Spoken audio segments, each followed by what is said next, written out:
Dito tayo para sa kabilang side. Sa may swimming pool. Ayan parang ang ganda.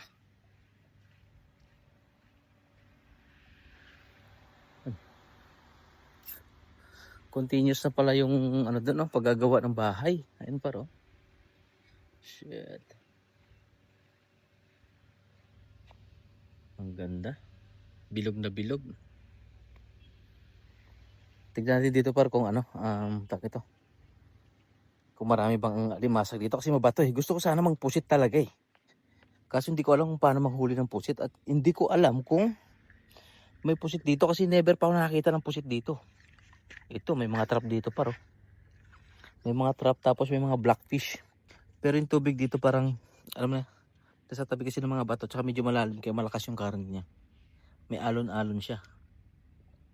Pero sa isda naman, maraming isda. Parang mga trap nila paro.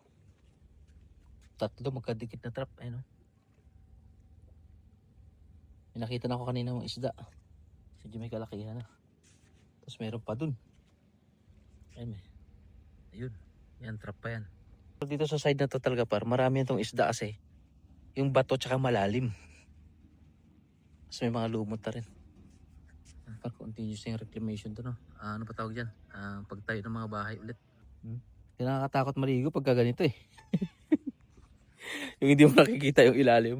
Matakotin pa naman ako sa tubig. Tara balik na tayo dun.